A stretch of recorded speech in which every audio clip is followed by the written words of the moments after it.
Welcome to the GotStocks Podcast, powered by IBN.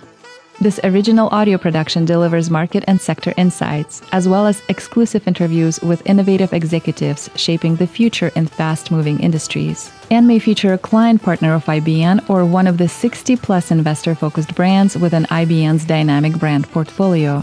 As a multifaceted financial news and publishing company, IBN leverages its extensive distribution network, utilizing multiple proprietary corporate communication tools to introduce both public and private companies to a vast and diverse audience of investors, consumers, influencers, journalists, and other targeted segments of the public. IBN may have received compensation to produce this audio content. Please be sure to read IBN's entire disclaimers for full disclosures. Now sit back, relax, and enjoy the next revelatory episode of IBN's GotStocks Podcast. Hi and welcome. I'm Carmel Fisher, and with me today we'll be interviewing President and CEO of SenesTech. Excited to have you, Mr. Joel Fruendt. Welcome. Thank you. I'm glad to be here. As a start, just give us an overview of SenesTech, where you're listed, what the ticker is, and of course, what has inspired the mission, just for all of our viewers out there. Sure, absolutely. So we're a biotech and life sciences company. We're traded on the NASDAQ, ticker symbol SNES. Our mission at SenesTech is to improve public health by managing animal pest populations through fertility control. So we do things a little bit different than they do for one of the world's oldest issues, and that's rodent control. Right now we have labels for rats and for mice, and so we attack the problem at its root cause, reproduction. So really, in essence, what we're doing is rodent birth control. And it's a very proactive approach as opposed to what you read a lot about in the news lately, and that is cities and other government agencies that are trying to control rodent problems by poisoning and killing and trapping and all those things. So we're a little bit different in that respect. So tell us more about the science behind SenesTech's ContraPest product. How does it work? So I'll start out with this fact that usually leaves people with their jaw dropping, and that is that 2 rats in 1 year can become 15,000. So that is really the basis for our product. That's our why, because when you start doing the numbers, is you cannot poison, trap, drown, whatever you want to do. You cannot do that fast enough without addressing the reproductive rate. And that is really why our product is in the news a lot right now and why we're getting such success out in the marketplace. But really, so when you look at it, it's like, okay, so how did this come to being? SenesTech started as a research company. They were looking at research that would mimic menopause or medicinal research. And they came across something that they developed into a product called ContraPest. And it's a liquid product. It's patented. It's a technology that really reduces or eliminates fertility in both females and males. So in males, it affects the sperm reproduction. And in females, it does pretty much the same, only it attacks the follicles. So when this product is being used out in the marketplace, it's like it impacts both male and females and limits the reproductive rates for both. So the ContraPest product, it works. It's proven itself out in the field, and we introduced some different delivery systems in order to be more focused on how rats are in the marketplace, whether they're in their burrows or their roof rats. And we have very loyal customers that love the product, so it's an attractive solution for them. Wonderful. Very interesting. And is ContraPest your only product? No, in fact, we're really excited about our new product, Evolve, and I'll actually tell you how it evolved. ContraPest liquid product, very good product. But when we started doing our analysis of the marketplace and what's used and what's not, asking 95% of all the products that are used out in the pest control industry are some type of solid product. So easy to use. Price-wise, it's very, very economical products. So asking our customers to switch over to a liquid had a lot of things that were complicated. And so when we came up with Evolve, we came out with it. It's what's called a soft bait product. So it's almost like cookie dough that the rats and mice really love. It has similar efficacy, meaning it works really well out in the field to contrapest. But it had really three things that contrapest didn't have. The first one, it had a shelf life of 1 year. So this is a great distribution product, even a retail product, because you can put it out on the shelves of distribution and it can be sold to the end users, homeowners. The other thing is that a solid formulation, as everybody was familiar with. So we're not asking them to do something different out in the field. And then the third thing was we were now able to offer it at a very competitive price to other rodenticides that are used out there. Contrapest is a little bit higher priced product, and we were facing some feedback there. But the one thing that I also need to mention about Evolve, it's been designated by the EPA as a minimum risk product. It's all food additive ingredients.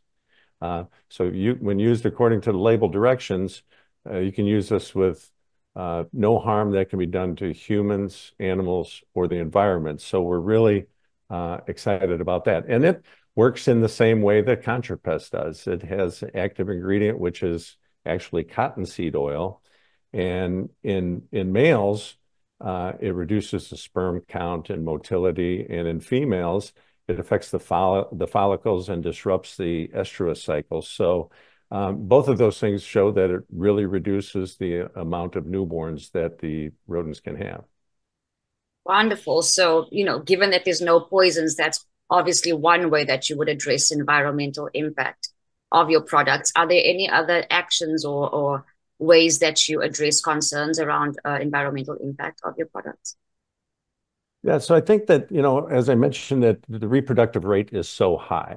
So how are you going to be able to do this? Infestations that are out there, they can occur quickly. And everything else is addressing the death rate. So we're addressing the birth rate, and how do we do that?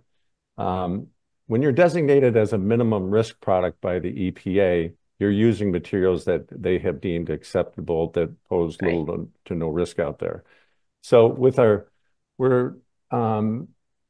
when you add all those things together, and then you start looking at the fact that, okay, the product has no poison, it's not harmful to non-target animals and humans, which we've heard numerous stories lately about, whether it's eagles or owls that feed on rats, and the rats have ingested rodenticide and the eagle or owl dies. Not a good situation for anyone. So you really can't have that with our product. And when you start looking at the formulation, it is specifically designed for the body mass of rats or mice in case of our mouse product. And so larger mammals would need to ingest a substantial amount over several weeks to see any effects. And then those effects would be concerned about reproduction and not death. So, and birds, there's a lot to be said for that. And birds are more tolerant than any of the other mammals, as they have different intestinal tracts and modes. So very unique product that minimum risk and no effect on non-targets. I imagine they were, given everything you're saying, to prove the efficacy and the lack of risk through many other, species and humans, etc., that there were challenges in bringing this to market, Evolve and contrapest perhaps as well. Can you speak more about those challenges and how you overcame? Yeah, so, and actually let's just start backwards. Poisons and traps have been around for 50 years. So they got a 50-year head start. And that's the mentality that's out there. It's like, well, if you have an issue with animal pest, in this case rodents, that you will do something to work on the death rate of them. So a new product, there's a lot of skepticism. So what we've had to do is be able to go out into the field and work with customers on field trials of the product to prove the efficacy or to prove that it works. And once we started doing that, then we started gaining some repeat customers. The other part of it is we really focused on the customers and the groups out there that were environmentally conscious. And we started to see a lot of zoos start to use our products simply because there's no place in zoos for any type of poisons. And they keep coming back because it works. So in this day and age of immediate results, ours is a long-term solution. So we have to show that, okay, you start using this, and over the long term, you'll be much better off. Lack of infestations that occur. And that's what we're seeing, is that we're starting to get more and more of the pest control companies that are out there, the agriculture companies that want to do things a little bit differently now, because doing the same old thing and getting the same old results is not very advantageous for anyone. 100%. And, I think it's a testament to itself that zoos, whose main mission is to protect animals, wildlife, and the entire ecosystem, that they are return customers. That says quite a lot about the product. Yeah, so we are in 10 out of the largest 20 zoos in the United States, and we think that by the end of the year we'll probably be used in over 3/4 of them. And that's one of our continual focuses is on wildlife and on animals, and how are we going to protect their lives. Excellent. More about recent advancements or innovations to your product lineup in particular. Can you add some light to any of those? Well, we started out with, so we had ContraPest. We're doing that. We came to the soft bait, and we've got a great product development team at SenesTech, and they set out to find some type of hard bait. And we ended up on a soft bait because one thing we found is that it's very palatable to the animal pests that are out there. And when we did our field trials on palatability, people were amazed that they said, well, we're used to not getting any rats or mice to go near something for 3 to 4 days. And in 2 days, they had destroyed all this. So we knew we were onto something. When we started doing that, we said, okay, how can we launch this? We found the right way to manufacture it, launch the product on January 1st of this year. Then we're like, okay, what is next? Evolve mouse. And so even though people intertrace the rats and mice together, they're really different. They have different metabolisms, different body structures, and those types of things. So we launched Evolve Mouse on May 1st of this year. Right now we've got approval in over 32 states for that, over 43 states with Evolve. And so that's on a fast track forward. And then we started looking at, well, how do we package the product, right? Sustainability is one of the key concepts of our company, and something that we talk about a lot. And so we started putting the product in pouches instead of these big plastic pails. So we're making that transition over there. I'd say that the next thing with what we're going to be able to do with our innovation is that look at other animal pests. And we've got some things that are going on right now that look at things like squirrels. And interesting thing is when we go to some of these international trade shows, we get requests for what can you do for wallabies and kangaroos and those things. So we're constantly looking, okay, what's the next animal pest that we can create a fertility control product for? Very interesting indeed. And so speaking about, branching out to various different animals, what markets and industries will SenesTech target, or are you currently targeting? Well, if you look at our business, and we're really focused on 7 different markets. And the big one is, of course, pest control, pest management. And that entails residential pest control as well as commercial pest control. So we're really focused on that market. Agriculture is a great big market for us, simply because agriculture, you can really see the economics of having damage that's done by rats and mice, whether it's contamination or consumption or lower outputs like in egg and poultry production because of rats in there eating eggs. we're really focused on that, and that's been one of the key markets for us in launching Evolve. And then we're on the the municipal side in cities and governments. We're really focused on that. That's probably where you hear the most about rat problems. New York, Chicago, Los Angeles, they're all involved in that. And then we're really excited about a couple of things that have happened, a couple of markets. So with Evolve, and I mentioned the shelf life that it has and the success rate it has on the efficacy of the product, is moving into the retail. And so right now we're on Amazon.com. We're talking to a lot of other big retailers. We're going to be at the Ace Hardware show in August, their marketplace where they have all of their stores come in and purchase. So we're excited about that. The other one I'm really excited about is international. This has opened up the world to us. And we've got product that's in Hong Kong, in Singapore, in the Maldives, and a bunch of other places. So we know that that's going to be a big marketplace going forward. And we're in the process of getting registered in all those countries. So you may have touched on one or two elements of this next question, but, is there a complex landscape of pest control regulations out there? How does SenesTech stay on top of that, stay ahead of it, and navigate it just to obviously get ahead in what your mission is?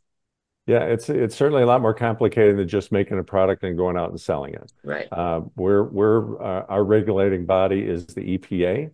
And so, we're in contact with the EPA on registering products like ContraPest, or to take advantage of the 25B exemption from the registration process by using those active ingredients and inert ingredients that have already been approved by the EPA back in 1996. So we were able to launch this under the 25B exemption simply because we complied with all of those. And being a minimum risk product has a lot of great attributes to it.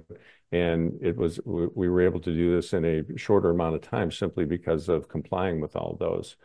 Some of the other things that we do is, we're actively involved in trade associations in the pesticide category, because there's certainly a lot of conflicts that arise with pesticides, from public perception right to the regulatory environment that we have out there. And so we are constantly working with our group of regulatory consultants that we have. And we also have some really good in-house expertise that guide us along that I call it the minefield, because it changes at times and we got to be able to adjust accordingly. So on one hand, it's fantastic that there is regulations out there that watch us. And then certainly we have to navigate those. 100%. And you touched on educating communities, because people have these preconceived ideas about pest controls. And part of that is obviously going to help you to infiltrate the market. So how do you go about engaging communities about the benefits of your products? Well, so, we have a lot of good things that we're doing. Is so our marketing group and public relations is we're really focused on being good corporate citizens, right? And so we want everybody to know that, okay, this is different than what you see in pest control. This is not poisons that we're using. And then we like to engage a lot of civic groups. And I'll give you an example of one of them. Is we had a Girl Scout group in New York City. And of course, New York City with their rat problem, they were really concerned because they were saying, is that what are those black boxes you see on the streets? Right. And then why do they put poison in them? And so they designed an underground bait station that uses our product. And they like it because it's not a poison, and it's a natural and food additive product. Yeah. And they designed the space station underground that uses our product. So that was just, an example of reaching out to some of those groups.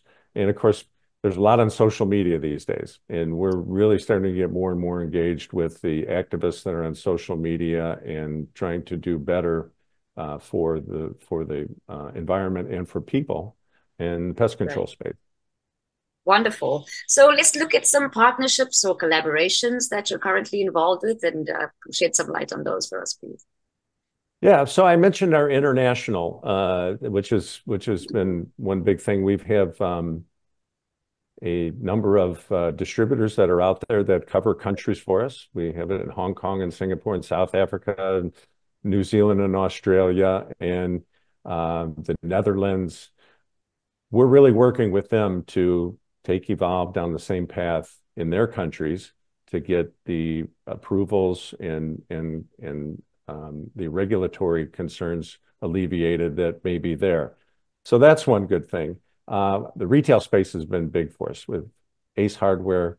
We'll be on Walmart.com soon because we've had a number of them that reach out to us and say, this is unique pest control. And one of the things that you see from the retail space is when they say, well, you're not going to replace anything on here because being the same product, you're going to give us an additional product that can be used that's more environmentally friendly. And they really like that. So our e-commerce expansion has been going well. I mentioned we were on Amazon.com. And so just getting into those gives us a whole new group of people and companies and other groups that we can interact with. And we're really excited about that.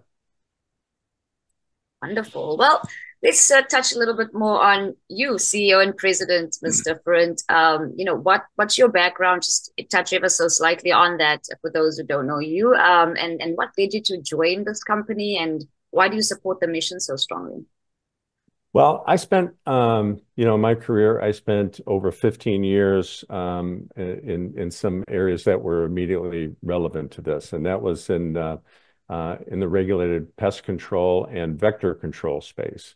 So I know that the challenges of that controlling pests to protect public health and maintain a higher standard of living, I really know what those challenges are. And that really came to be something that when the opportunity at SenesTech came about, that really kind of led me to that opportunity and made me really interested in it. I know and understand the players within the pest control industry and the vector control industry, and really the vital role that they play in protecting and preventing against disease outbreaks.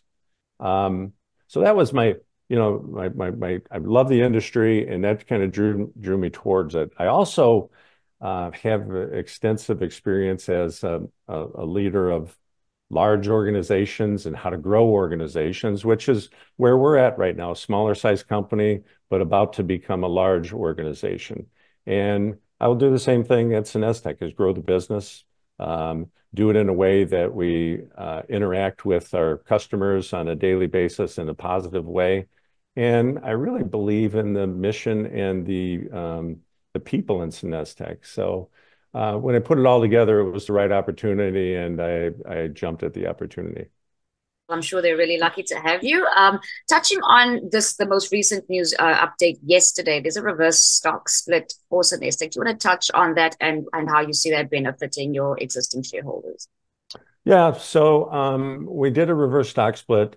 Our share price hasn't really reflected the value in the company, and in order to keep the price above the dollar per share on the NASDAQ as per the regulations there, we decided to do a reverse stock split. And we think that over long term, this will be great for the company because it keeps us as listed on the NASDAQ.